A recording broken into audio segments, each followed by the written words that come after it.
So, what is death? I'm pretty sure that you are very curious about this, and I'll give you the best answer on what death is. Using philosophy of language and metaphysics. So, death is the lack of meaning.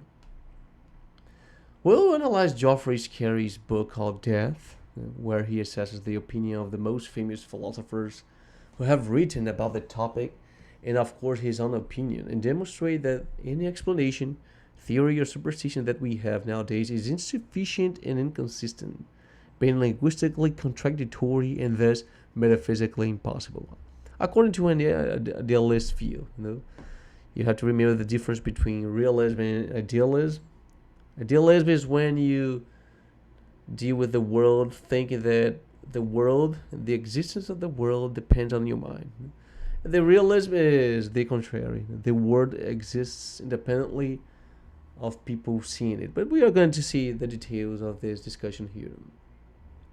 He asks, why, after all, should the living concern themselves with a state that, by definition, they do not occupy? Like we have seen above, and this is a common sense, we all fear death because we fear the unknown, and we have given rise to a lot of fragile and incoherent answers to what comes after death.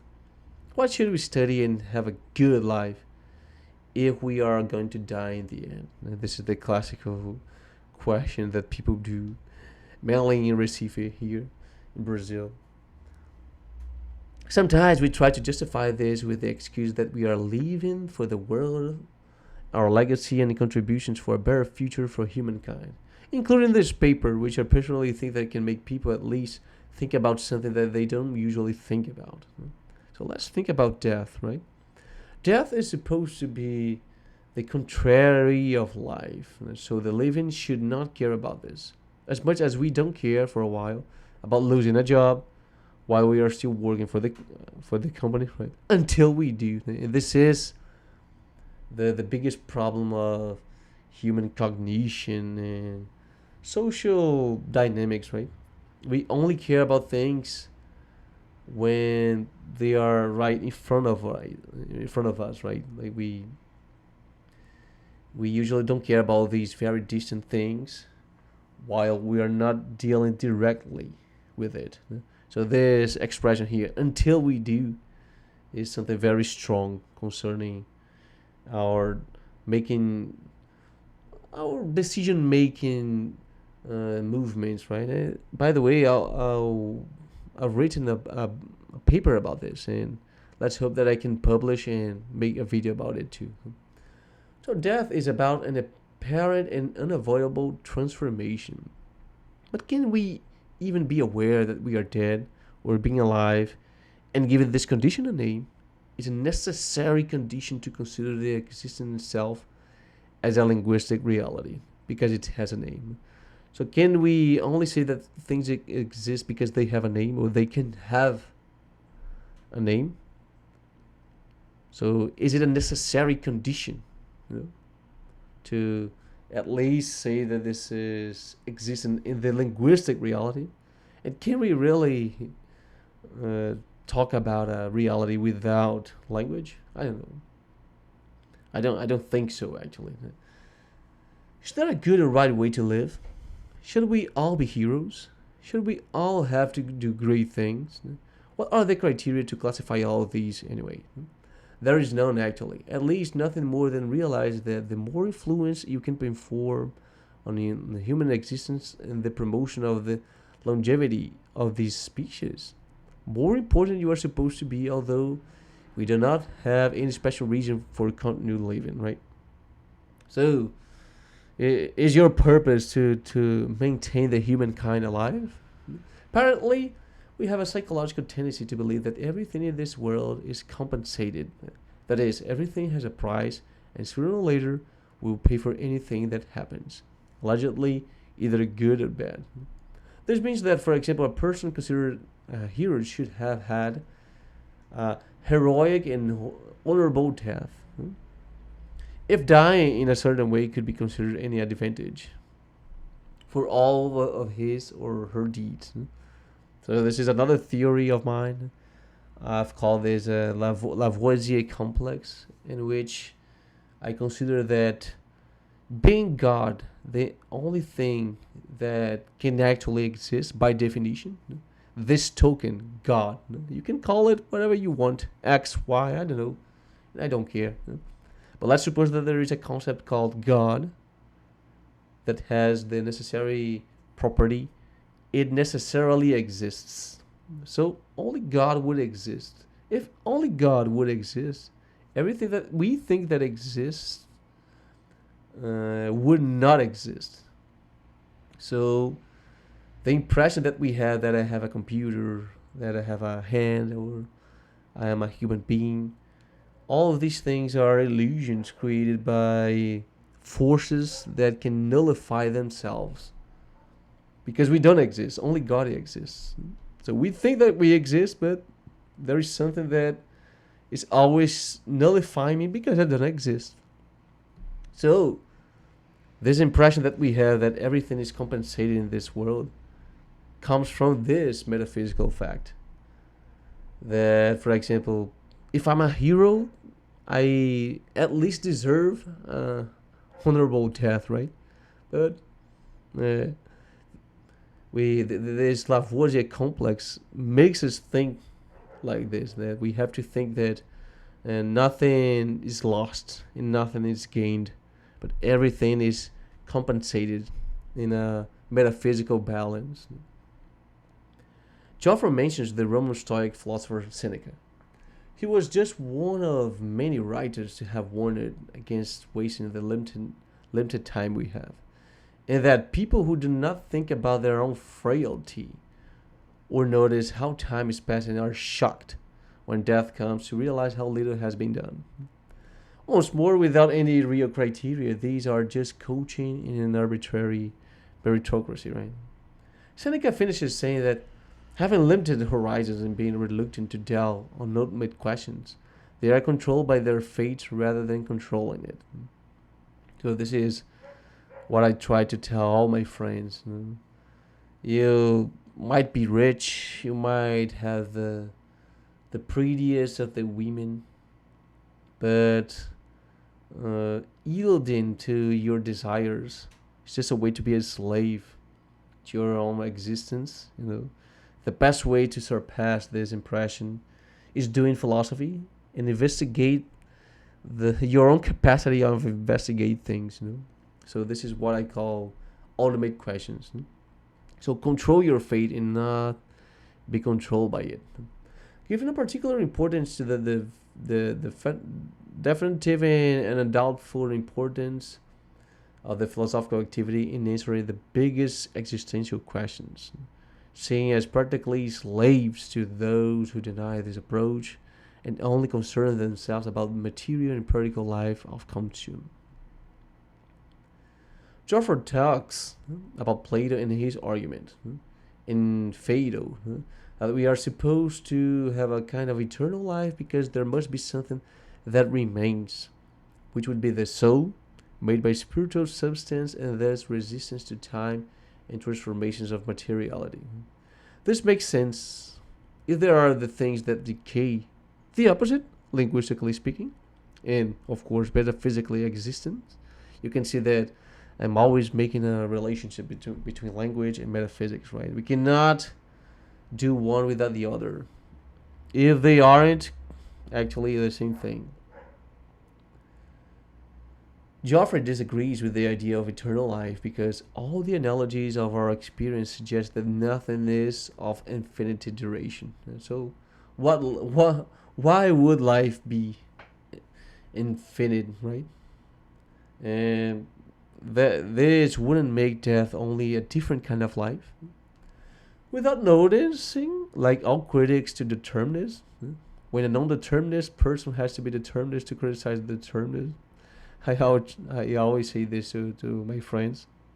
You are being too deterministic. Determinist is not good, so you are being determinist. Say that the determinist is not good. That the truth of this statement should be eternal too, if you want to defend it. So not just if you want to say that nothing is infinite. The truth of this sentence must be infinite if you want to defend it. But you yourself are saying that nothing is infinite, right? So he contradicts himself.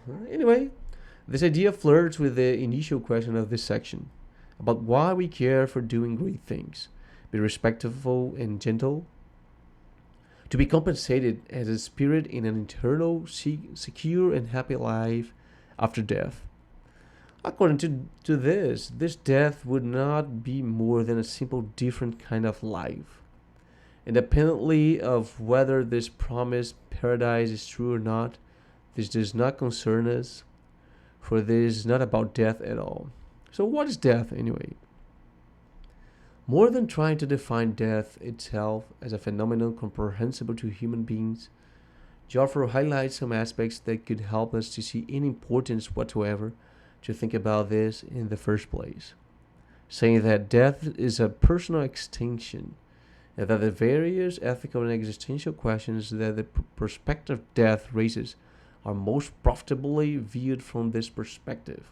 That is, we should think about how the world would be without us, at least supposing its persistence, because according to an idealist point of view, the reality is what I can perceive. Of course, we also have the realist view that says that the world exists independently of us. Otherwise, how could I say that there is a real world if it doesn't cause any influence to my senses? Which I don't have anymore as a dead person, right? We agree when he says that I cannot readily imagine the world without me. I can imagine, for example, observing my own funeral, but when I do so, I'm not really imagining myself as dead, but rather as a living onlooker. So, this is what I said before.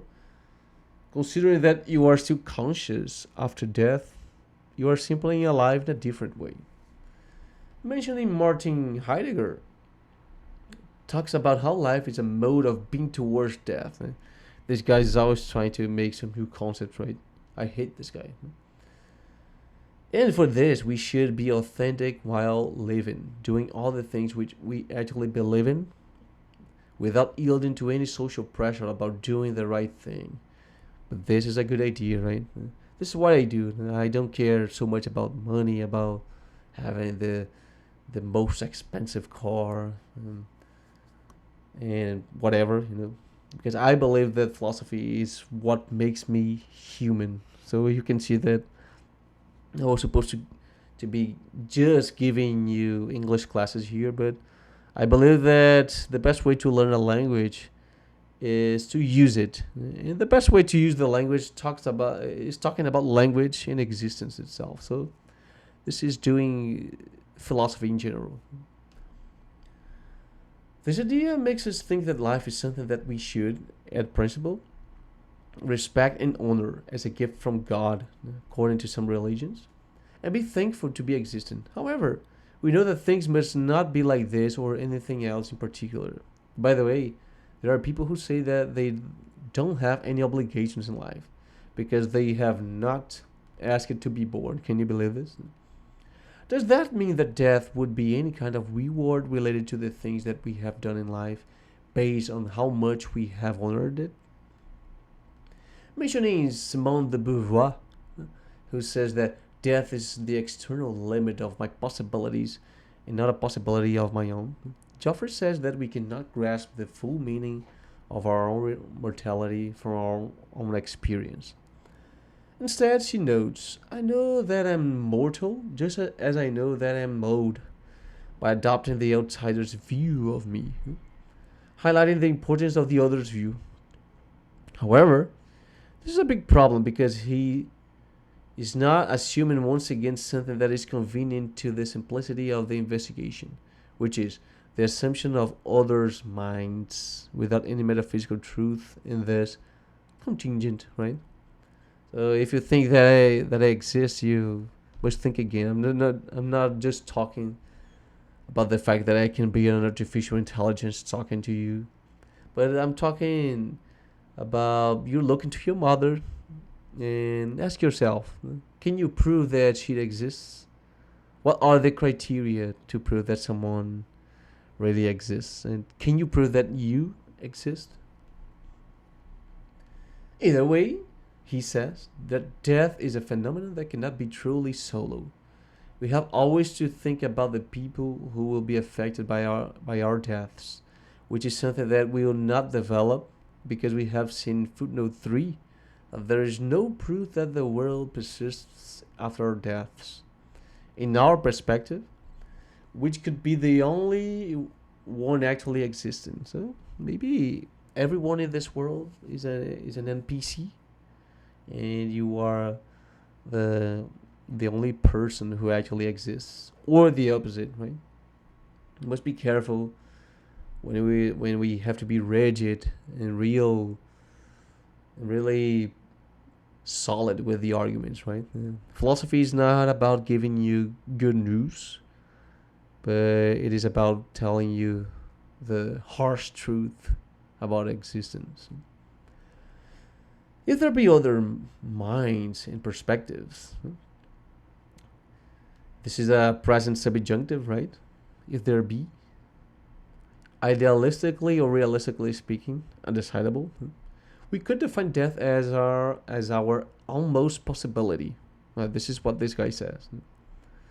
While this is indeed the only thing in this world that only I can do, to experience my own death, because contrary to thinking, for example, no one could try to simulate something that is not comprehensible to human, material, living, and linguistic existence. So it's not just about trying to prove that you exist or someone else exists. Try to simulate someone else's mind. It's easier, much easier than try to think how does it feel to be dead when you see someone dying, right? In conclusion, we can define death as the true lack of meaning, even more than something that we might understand eventually, like the total number of the galaxies in the universe. So can you see? You can imagine the most difficult thing to understand, like how many universes do we have? Do we have some other living beings outside Earth?